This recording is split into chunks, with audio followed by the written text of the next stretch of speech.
Students, जो आपकी first exercise थी इसमें इंटीग्रल कैलकुलस में ओनली फार्मूला बेस्ड थी और वो वेरी इजी एक्सरसाइज आप लोग अच्छे से समझ में आ गई होगी। नेक्स्ट एक्सरसाइज है आपकी। नेक्स्ट एक्सरसाइज में है क्या, मेथड ऑफ इंटीग्रेशन है। इंटीग्रेशन को हम सॉल्व करने के लिए 3 मेथड्स यूज करते हैं। फर्स्ट मेथड है इंटीग्रेशन बाय सब्स्टिट्यूशन, सेकेंड है पार्शियल फ्रैक्शन और थर्ड में है पार्ट करके। अब फर्स्ट मेथड है जो सेकेंड एक्सरसाइज में यूज है, इंटीग्रेशन बाय सब्स्टिट्यूशन मेथड। ये सब्स्टिट्यूशन मेथड क्या है? अब जैसे सब्स्टिट्यूशन मेथड में होता क्या है, फंक्शन ऑफ जो x है आपके पास 2x upon 1 plus X square D x है। इस प्रकार के क्वेश्चन में क्या होगा, जो एक फंक्शन तुम्हारे पास ऐसा होगा जिसका डेरिवेटिव्स हमें उसी क्वेश्चन में दिखाई देगा। डेरिवेटिव मींस उसका डिफरेंशिएशन करेंगे तो उस क्वेश्चन में मौजूद होगा। जैसे अब यहां देखिए 2x upon 1 plus X square है। अगर हम एक्स स्क्वायर का डेरिवेटिव्स करते हैं 2x आएगा और 1 प्लस एक्स स्क्वायर का करते हैं फिर भी 2x ही आएगा, चूंकि 1 का डिफरेंशिएशन क्या होगा 0। तो सब्स्टिट्यूशन में क्या करेंगे, जिसका डेरिवेटिव्स मौजूद है जितने भी टर्म्स का, उसे हम कुछ ना कुछ ले लेंगे। वैसे ज्यादातर अमूमन हम लोग t ही लेते हैं, तो let 1 plus X square equal T ले लिया। अब बोथ साइड इसका डिफरेंशिएशन करेंगे विद रेस्पेक्ट टू t। अब देखें, अगर हम इसका डिफरेंशिएशन करते हैं तो 1 का तो हो जाएगा 0, इसका क्या हो जाएगा 2x विद 2x और dx अपॉन dt। भाई एक्स स्क्वायर का क्या हो जाएगा 2x और t का हो जाएगा 1। अब जब t का 1 हो जाएगा तो 2x dx इक्वल क्या आ जाएगा dt। तो अब इस क्वेश्चन में 1 प्लस एक्स स्क्वायर को हमने क्या लिया था t, और ये 2x dx इक्वल क्या आ गया dt। तो इस 2x dx के जगह हमने क्या रख दिया dt, और ये हो गया dt upon 2, dt upon t हो गया। अब आपको 1 अपॉन एक्स का डिफरेंशिएशन क्या होता है, log x होता है, तो 1 अपॉन टी का क्या हो जाएगा log t और प्लस कांस्टेंट वैल्यू। और t हमने किसे लिया था 1 प्लस एक्स स्क्वायर को, तो यहां पुट कर दीजिए log 1 plus X square plus C. It is very easy, बहुत अच्छे से समझ में आ गया होगा। स्टूडेंट्स, कल हमने एक फार्मूला यूज किया था, कई बार उसका यूज किया था। जैसे ये था हमारे पास integration of cos 2x dx, तो यहां जो मल्टीप्लाई होता था इससे हम डिवाइड कर देते थे। अब कल हमने डायरेक्ट आपको कल की बात कर रहे हैं, लास्ट जो क्वेश्चन करवाए थे आपको, उनमें क्या था कि हमने डिवाइड किया, आप लोगों ने भी उसे रट लिया कि ये डिवाइड आखिर 2 से डिवाइड क्यों हुआ, 2 से डिवाइड क्यों हुआ। ये इसमें जो यूज होगा सब्स्टिट्यूशन मेथड का होगा, इसीलिए मैंने आपसे इसका जिक्र नहीं किया था। ये चीज आपको यहां से क्लियर हो जाएगी। अब जैसे एक क्वेश्चन है cos mx dx, cos mx dx, तो यहां किससे डिवाइड होगा, m से डिवाइड होगा। ये तो आप लोगों को सभी समझ में आ रहा है। m से डिवाइड होगा क्यों, mx को हमने ले लिया t, अब इसका डिफरेंशिएशन कर दिया तो m dx इक्वल क्या हो जाएगा dt, तो dx इक्वल क्या हो जाएगा dt अपॉन m। अब आपको समझ में आ गई इस dx की वैल्यू क्या हो गई dt अपॉन m, और mx जगह क्या पुट करेंगे t, तो cos t into dt upon m। 1 upon m ये आ गया और ये हो गया cos t dt। अब आपको समझ में आ गया ये m से डिवाइड क्यों किया था। अब यहां cos t का क्या होता है sin t और प्लस c, और t हमने किसे लिया था mx को, तो ये क्या हो गया sin mx अपॉन m। अब समझ में आ गया डिवाइड क्यों करते हैं, बहुत अच्छे से समझ में आ रहा होगा। फिर भी अगर कोई प्रॉब्लम हो तो बताना, हम एक एक पॉइंट क्लियर करेंगे आपका। सबसे बड़ी बात यह है कि ये जो मेथड है सब्स्टिट्यूशन, अगर कुछ बच्चे ऐसे हैं जिनका डेरिवेटिव्स वाला पार्ट्स वीक होगा, यानी कि डिफरेंशिएशन वीक होगा, ऐसे बच्चों की ये समझ में बिल्कुल भी नहीं आएगा। ये आप बहुत अच्छे से समझ लो, अगर ये किसी का पार्ट वीक हो तो आप लोग पहले डिफरेंशिएशन यानी डेरिवेटिव्स वाला पार्ट ही सॉल्व करें और उसे अच्छे से समझ लें। वो जब अच्छे से समझ में आ जाएगा तो ये सारे क्वेश्चन आपको बहुत अच्छे से समझ में आएंगे। ये तो आप लोग ध्यान दें। अब देखिए एक्सरसाइज 7.2 क्वेश्चन नंबर फर्स्ट इसमें यही है 2x अपॉन 1 + x² dx। तो ये पीछे हमने जब अभी बेसिक इसका पार्ट आपको बताया उसमें ये समझा दिया कि इसकी वैल्यू क्या होगी, तो ये आप लोग सभी समझ में आ गया होगा। अब नेक्स्ट क्वेश्चन है log x whole square of log x upon x dx। अब होल स्क्वायर अपॉन, अब यहां केवल क्वेश्चन में सबसे पहले आपको यही देखना है कि ऐसा कौन सा फंक्शन है जिसका डेरिवेटिव्स हमें इसमें मिल रहा है। तो यहां एक ही फंक्शन है log x।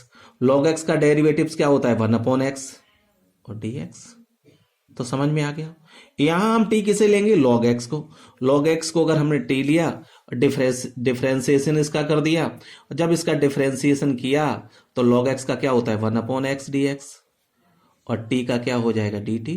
t का तो 1 होता ही होता है डिफरेंशिएशन। अब आप तो यहां इसकी जगह हम t पुट करेंगे तो ये हो जाएगा t² और 1/x dx किस में चला गया dt में चला गया। अब इसका जब हम इंटीग्रेशन करेंगे, इसका इंटीग्रेशन करेंगे तो क्या हो जाएगा t³/3। भाई इंटीग्रेशन करते समय यहां 1 प्लस होता है और जितनी पावर हो जाती है उसी से डिवाइड करते हैं और प्लस कांस्टेंट वैल्यू। t हमने लिया किसे था log x को, इस t की जगह log x रख दीजिए। Whole cube of log x/3 + c, that is answer. समझ में आ गया होगा आप लोगों के, बहुत अच्छे से समझ में आ गया होगा। सबसे बड़ी बात यही है, ये जितने भी क्वेश्चन हैं इनमें केवल हमें एक ही चीज देखनी है कि ऐसा कौन सा फंक्शन है जिसका डेरिवेटिव्स क्वेश्चन में है। अगर उसका डेरिवेटिव्स नहीं है तो आपको डेफिनिट प्रॉब्लम होगी। अब जैसे ये क्वेश्चन आ गया, अगला question 1/x + x log x। अब यहां आप कहोगे सर यहां इसका डेरिवेटिव्स कैसे मिलेगा, तो वहां तो कहीं ना कहीं आपको ही सोचना है। भाई कुछ ना हो इसमें x कॉमन ले सकते हैं, x कॉमन ले लो फिर देखते हैं। x हमने कॉमन ले लिया तो 1 + log x। log x का डेरिवेटिव्स होता है 1/x है मौजूद। अगर 1 + log x ले लें तो 1 का तो 0 हो जाएगा, फिर भी 1/x आएगा। तो इसीलिए इस होल पार्ट को हम t ले लेंगे। t किसे लेंगे 1 + log x को, होल पार्ट को t लेंगे। देखिए होल पार्ट को t लेंगे। अब होल पार्ट है क्या 1/x कॉमन ले लिया था तो 1 + log x dx। अब यहां 1 + log x को हमने t ले लिया।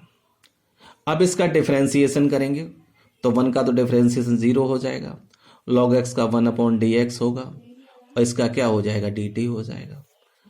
अब ये dt हो जाएगा यानी कि 1/dx इक्वल तो dt हो गया और 1 + log x t हो गया, तो ये हो जाएगा dt/t। भाई इसकी जगह तो t पुट करेंगे और 1/x dx जगह dt, तो 1/t। अब इसका जब इंटीग्रेशन करेंगे 1/x का क्या होता है log x, तो 1/t का हो जाएगा log t + c। और t हमने किसे लिया था 1 + log x को, बाद में इसकी जगह पुट कर देंगे log 1 + log x + c।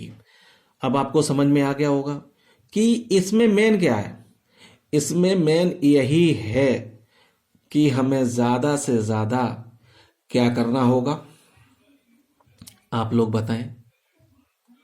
समझ में आ रही होगी हम क्या कहना चाहते हैं। भैया अगर आपको डिफरेंशिएशन नहीं आता तो इस एक्सरसाइज को सॉल्व करने में मेजर प्रॉब्लम होगी, इसीलिए आपको डिफरेंशिएशन बहुत अच्छे से तैयार करना होगा। अब सबसे बड़ी बात है जो ट्रिग्नोमेट्रिक फंक्शन है वहां बहुत ज्यादा प्रॉब्लम क्रिएट होगी। अब जैसे ये ट्रिग्नोमेट्रिक ही आ गया। अब इसमें एक क्वेश्चन है, देखें sin x sin of cos x dx। अब इसमें क्या है, आप लोग ये मत समझना ये साइन के साथ एंगल है, cos x क्या है एंगल। अब आपको पता है डिफरेंशिएशन sin x का cos x होता है, sin x का डिफरेंशिएशन क्या होता है cos x, और cos x का डिफरेंशिएशन -sin x होता है। अगर हम इसे t लेते हैं तो cos x dx equal dt कभी नहीं पुट कर पाएंगे, क्योंकि यहां cos x जो है वो साइन के साथ एंगल में है, इसीलिए हम इसे टी ले सकते हैं।